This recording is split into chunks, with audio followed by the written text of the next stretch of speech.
Some things before getting started. First of all, this is the second part of the video, so I highly encourage you to watch the first one in order to get the whole argument. Second of all, if you're a part of the manosphere, or just a dude in general that thinks this video exists to take men down or talk shit about masculinity or suck feminists off, I also highly encourage you to stay, because that's not what this video is, nor this channel, and I think you could actually use a thing or two from what I have to say. Chapter 4. Kinda realistic? So, I've been watching some videos about the topic, and I can see to a certain extent why some men would buy into this, especially young men that don't have a lot of experience in life. I am now the alpha. Because some of the talking points these coaches have are sometimes applicable to real situations. For example, you will probably get more sex if you get a stereotypically attractive body. Or, there is always people who are better at handling social groups and others who are more comfortable taking a passive role. That is a thing. However, generalizing human interactions is just unproductive, even more when you start putting people in boxes. Humans behave differently depending on the situation. Someone that looks shy and reserved with a certain group might become extroverted and loud in another. What happens when a group is composed only by alphas? Someone is going to have to give in eventually, right? Does that mean that they are now betas? Or there are also different levels of alpha? There's where this whole thing starts to crumble for me, and I'd like to make an analogy to make my point clearer. Flat earthers.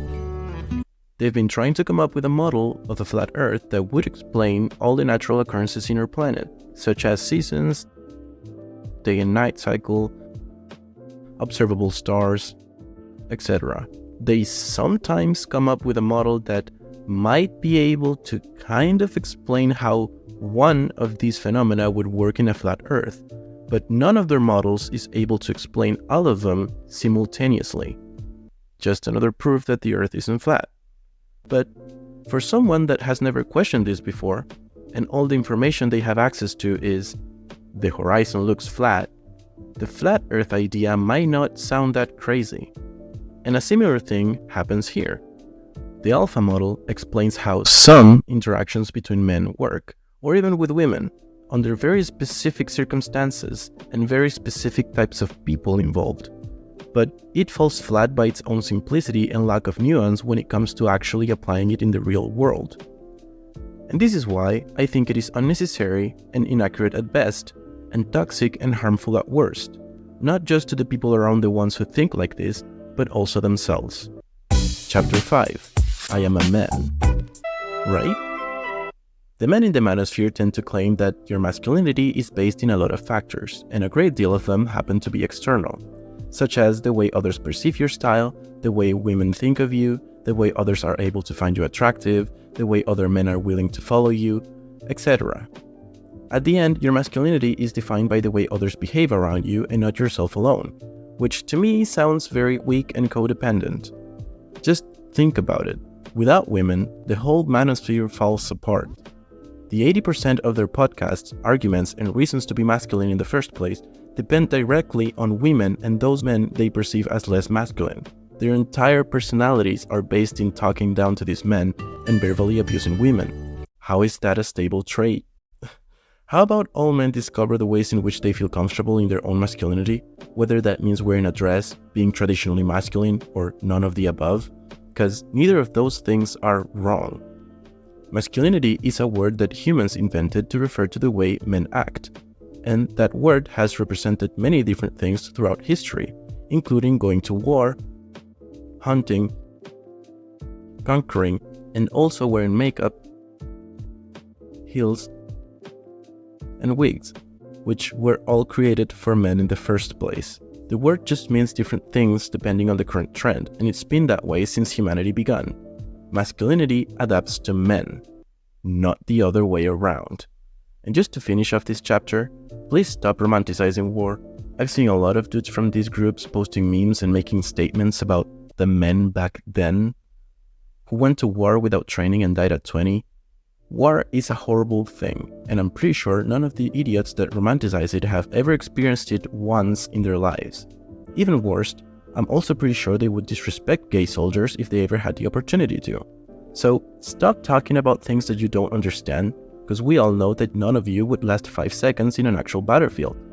It is embarrassing. Chapter 6. Misogyny.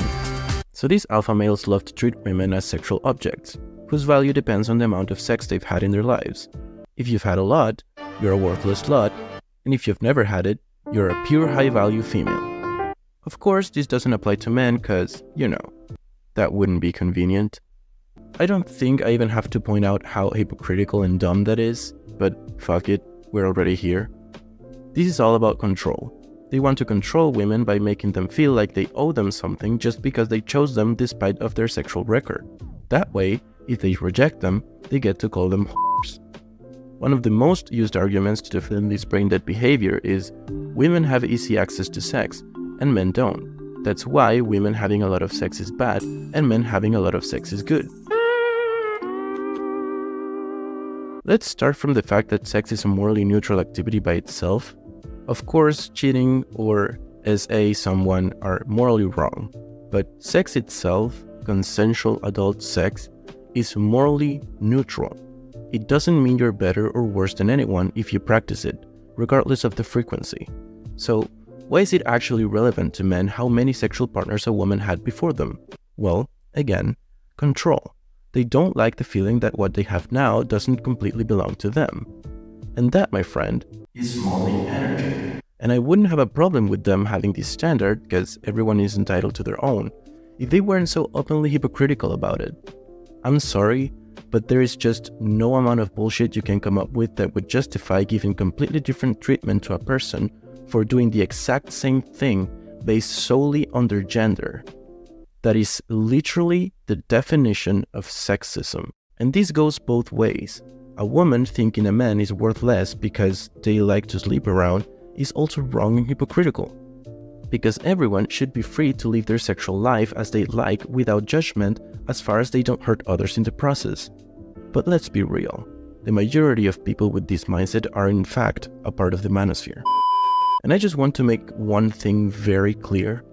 There is nothing wrong about some men feeling attracted to modest women that have close to non-sexual experience. Because everyone is entitled to choose the characteristics they want in a partner without the necessity of an explanation. But it is a very different thing to say, I prefer to date modest women because of personal preference, than say, if you are not the way I'd like you to be, nobody will ever love you, you have no worth, and you're a whore. Because at this point, it's no longer a preference. It is a judgment of value that involves others that very likely want nothing to do with you in the first place.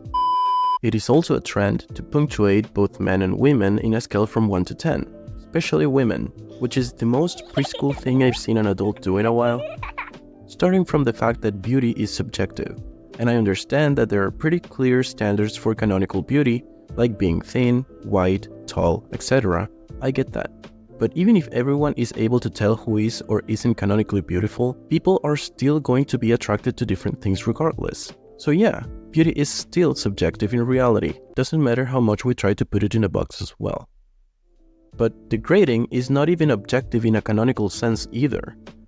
I've seen very canonically attractive women being interviewed by these men, and when they say I'm a 9 or a 10, the comments are filled with men insulting them and trying to quote-unquote humble them. And then, when a girl rates herself a low number, they will praise her for it and even tell her that she deserves a higher number that they would have never accepted if she used to derate herself from the start.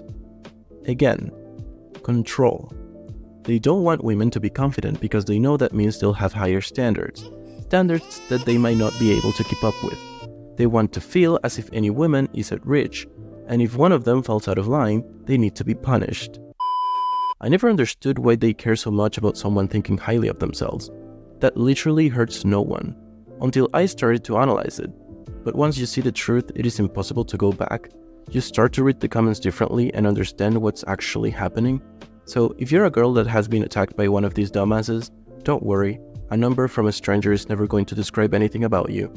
And if you're a man that usually does these things, first of all, thanks for staying this far, and second of all, maybe work on yourself, find out why it bothers you so much that other people find themselves attractive, because it is a you problem. And final, but not least, Chapter 7, Healing. So, after everything I've said, which is a lot, you might be thinking, well, how can I be a masculine man without being an asshole in the process? What does this crazy soy boy want from me? Well, it's actually pretty simple. You can keep doing all the things that make you comfortable, and just try to get all the policing others, misogyny and hierarchy stuff out of it. It's literally that simple. Nobody's asking you to stop being masculine. I'm just saying that maybe you should stop performing toxic masculinity.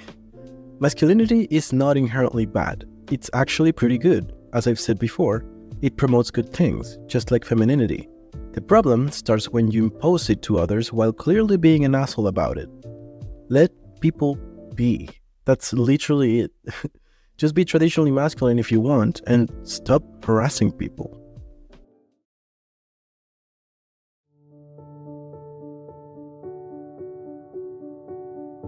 I also think it's necessary to acknowledge all the good men that are actually great parts of society. Men that don't harass other people. Men that respect others' identity. Men that are masculine despite what others think and are still able to respect, learn, and deconstruct toxic behaviors if they ever had any.